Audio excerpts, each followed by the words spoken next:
This is The Strange Recital, a podcast about fiction which questions the nature of reality.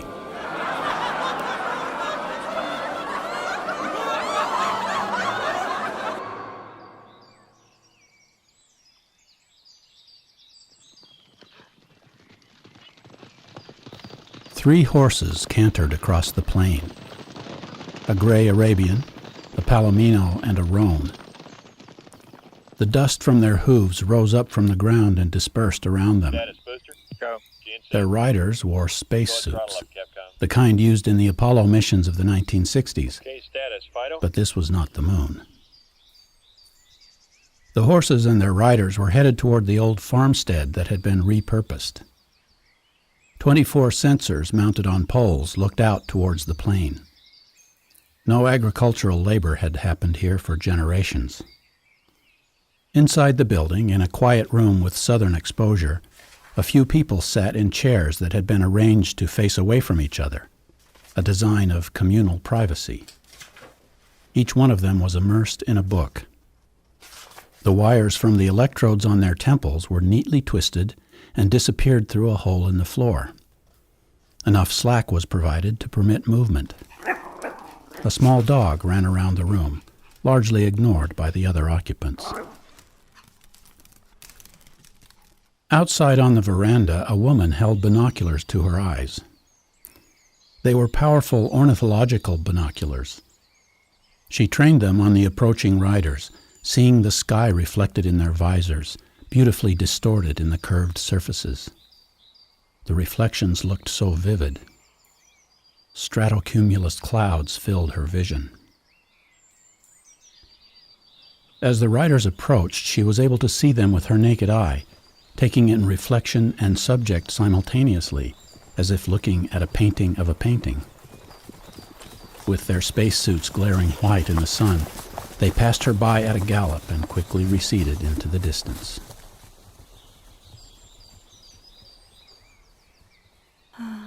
The woman sighed and picked up the binoculars again from the railing where she had left them. She scanned the horizon, wistfully hoping she would see a thylacine and knowing it would be very unlikely. She had not yet managed to climb out from under the destructive weight of an early morning argument. The clouds had helped, and a thylacine would put her completely at ease. But there were no thylacines, not even one. There had been reports of sightings, as of yet unsubstantiated, but this was the wrong continent. Accepting that her disappointment was inevitable, she set down the binoculars again and went inside, through the kitchen to the south room, where the readers, 2 men and 1 woman, were engrossed in novels. She knew what they were reading. There was no telegnosis involved. She had made the selections herself. A Glastonbury Romance by John Cooper Powys, The Hearing Trumpet by Leonora Carrington, and My Life in the Bush of Ghosts by Amos Tutola. Enough time had now lapsed for her to check on the effect of this reading. To allow time to pass was the reason she had stepped out on the veranda in the first place. She made her way quietly through the room so as not to disturb the readers, fondled the little dog's ears, and opened the door at the far end with the demure confidence of a professional. The opened door revealed a staircase that led down to the basement. She closed it with barely a click. The basement was not part of the original structure. It was an addition.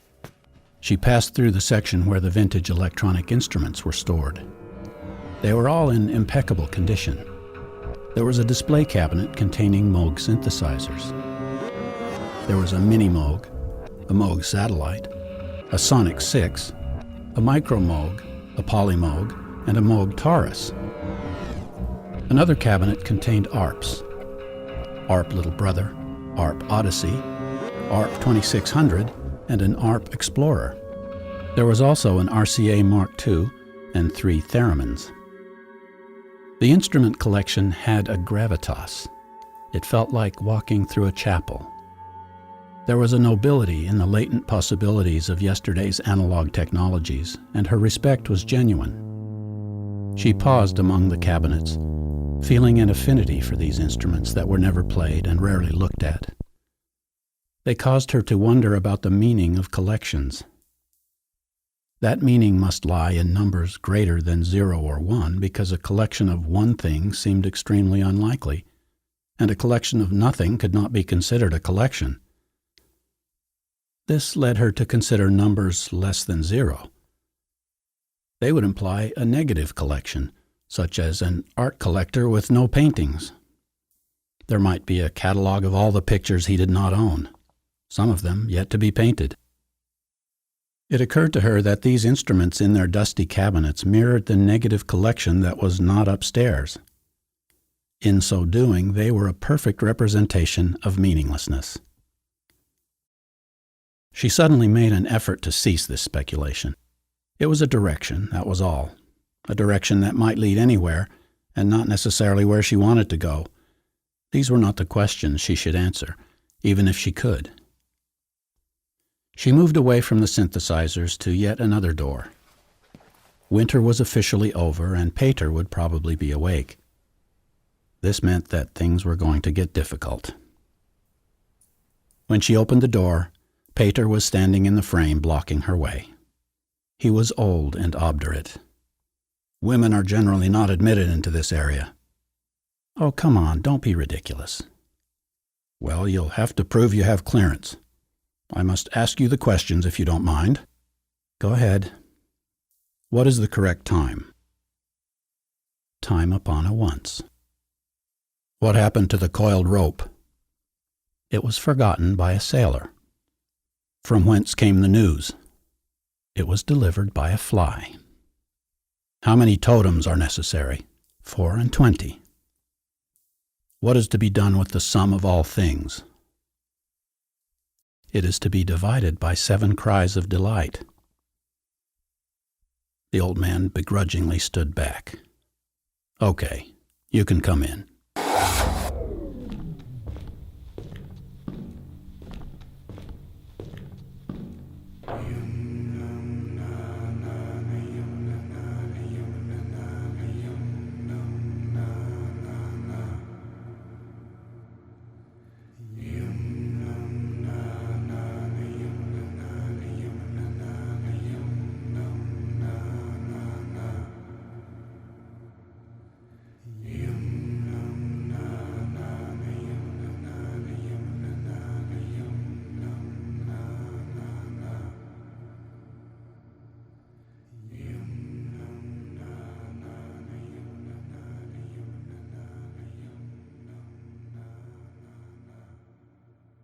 That was 7 Cries of Delight by Tom Newton, read by Brent Robertson. And now this.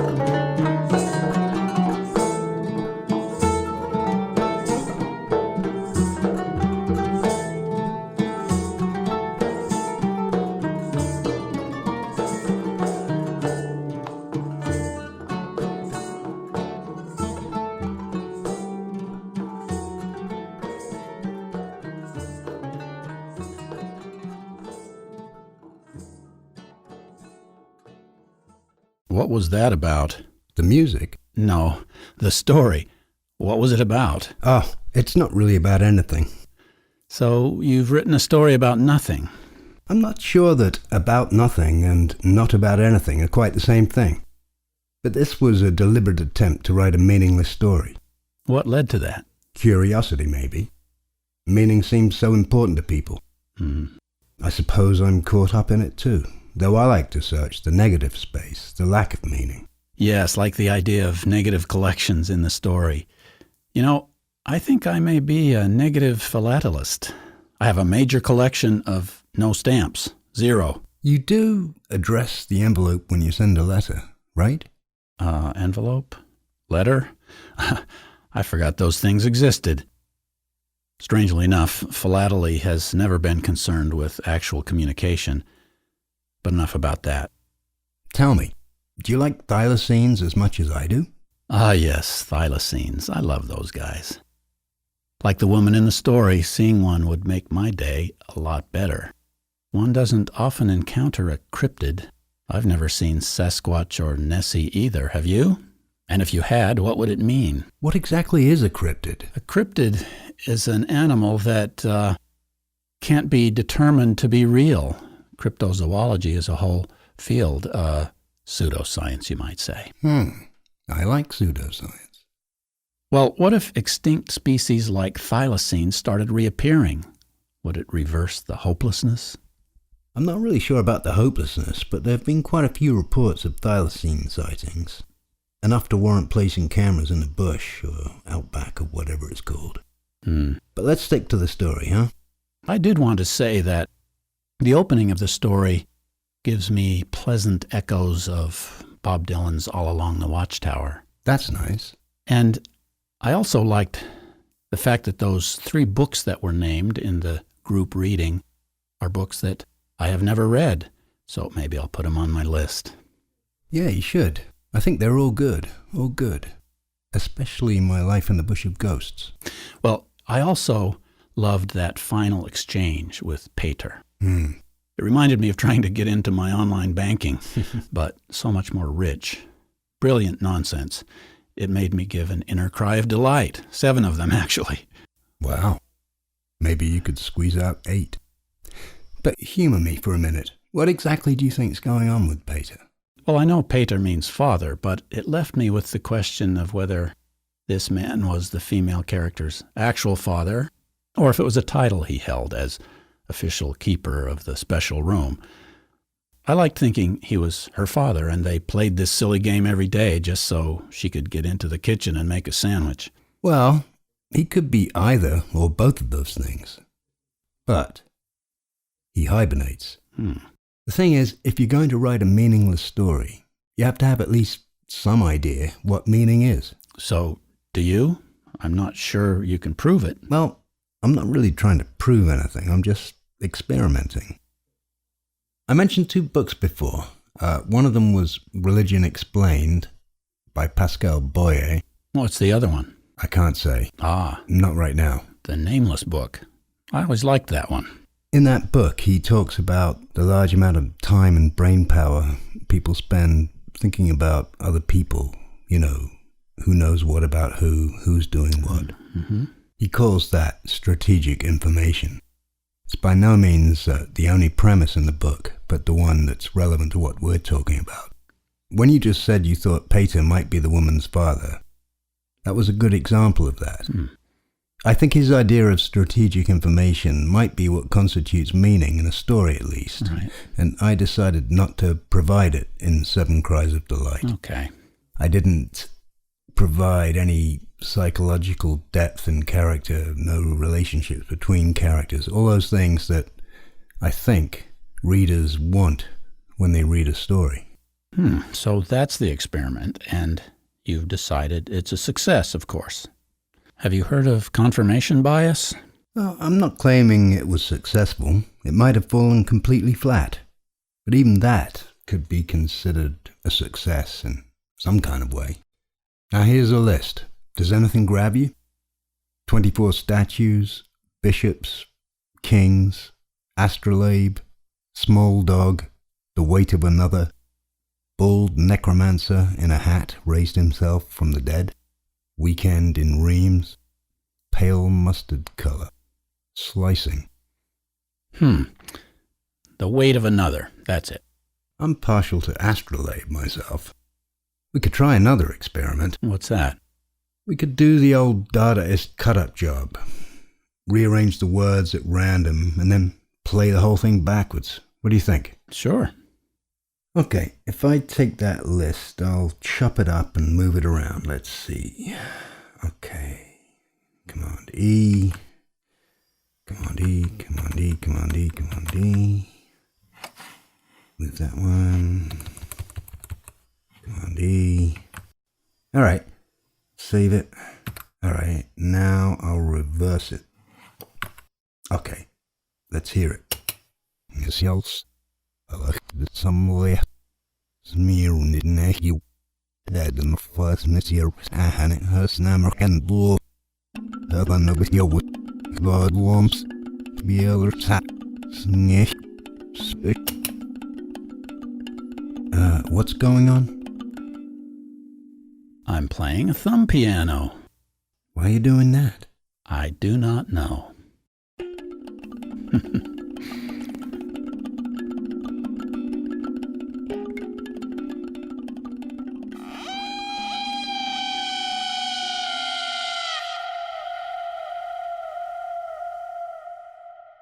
This is The Strange Recital. Our website is thestrangerecital.com. The music on this episode was Ali Kaif, playing something I can't pronounce. You can find the title on our website. The Yum Num Nana chant was a version I made of the original idea by my old friend Tex Axile. You also heard Brent playing the thumb piano. I had no idea. He's a gift that keeps on giving. Or being given. I don't know. This is episode 17101. Good night.